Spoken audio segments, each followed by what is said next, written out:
ಒಳ್ಳೆ government scheme ಇದೆ ಅನ್ನೋದು ನಿಮ್ಗೆ ಗೊತ್ತಾ? ಅದು ನಿಮ್ ಪೇರೆಂಟ್ಸ್ಗೆ ಹೆಲ್ಪ್ ಆಗತ್ತೆ ಅಂದ್ರೆ ಇದೇ ಪ್ರಧಾನ ಮಂತ್ರಿ ಜನ್ ಆರೋಗ್ಯ ಯೋಜನಾ, ಶಾರ್ಟ್ ಫಾರ್ಮ್ ಅಲ್ಲಿ PMJ ಅಂತ ಹೇಳ್ತಾರೆ.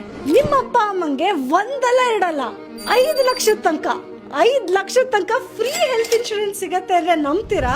ಬನ್ನಿ ಹೇಳ್ತೀನಿ. ಫಸ್ಟ್ ಆಯುಷ್ಮಾನ್ ಆಪ್ ನ ಡೌನ್ಲೋಡ್ ಮಾಡಿ, ಲಾಗಿನ್ ಆಸ್ ಬೆನಿಫಿಷರಿ. ಅಲ್ಲಿ ನಿಮ್ಮ ಮೊಬೈಲ್ ನಂಬರ್ ಅನ್ನ ಕೊಟ್ಟು ವೆರಿಫೈ ಮಾಡ್ಕೊಡಿ. OTP ಬರುತ್ತೆ, ಫಿಲ್ಅಪ್ ಮಾಡಿ. ಆದ್ಮೇಲೆ ಸಿಂಪಲ್ ಸ್ಟೆಪ್ಸ್ ನ ಫಾಲೋ ಮಾಡಿ. ನಿಮ್ಗೆ ಈ ಕಾರ್ಡ್ ಸಿಗತ್ತೆ. ನಿಮ್ಗೆ ಆನ್ಲೈನ್ ಮಾಡಕ್ ಆಗ್ಲಿಲ್ಲ ಅಂದ್ರೆ ನಿಮ್ ಹತ್ರದಲ್ಲಿರೋ CSC ಸೆಂಟರ್ಗೆ ಹೋಗಿ ಹೆಲ್ಪ್ ಮಾಡ್ತಾರೆ. ಕಾರ್ಡ್ ಬಂದ್ಮೇಲೆ ಗವರ್ಮೆಂಟ್ ಅಥವಾ ಪ್ರೈವೇಟ್ ಹಾಸ್ಪಿಟಲ್ಸ್ಗೆ ಹೋಗಿ ಟ್ರೀಟ್ಮೆಂಟ್ ಮಾಡಿಸ್ಕೋಬಹುದು. ಬಟ್ ಯಾವ ಪ್ರೈವೇಟ್ ಹಾಸ್ಪಿಟಲ್ ಅನ್ನೋದು ಗೊತ್ತಿಲ್ಲ ಅಂದ್ರೆ ಕೆಳಗಿರೋ ಲಿಂಕ್ ಮೇಲೆ ಕ್ಲಿಕ್ ಮಾಡಿ. ಕ್ಯಾಶೇ ಬೇಡ, ಟ್ರೀಟ್ಮೆಂಟ್ ಅಬ್ಸಲ್ಯೂಟ್ಲಿ ಫ್ರೀ. ಇಷ್ಟು ಮಾಡಕ್ಕೆ ಕೇವಲ 2 ನಿಮಿಷ, ಬಟ್ 5 ಲಕ್ಷದ ತನಕ ಉಳಿಸತ್ತೆ. ಇದು ನಿಮ್ಗೆ ಯೂಸ್ಫುಲ್ ಅನ್ಸಿದ್ರೆ ಮ್ಯಾಕ್ಸಿಮಮ್ ಶೇರ್ ಮಾಡಿ. ಈ ತರ ಸಖತ್ತಾಗಿರೋ ಕಂಟೆಂಟ್ ನೋಡೋದಕ್ಕೆ ಫಾಲೋ ಮಾಡಿ ಸಖತ್ ಕನ್ನಡಿಗ.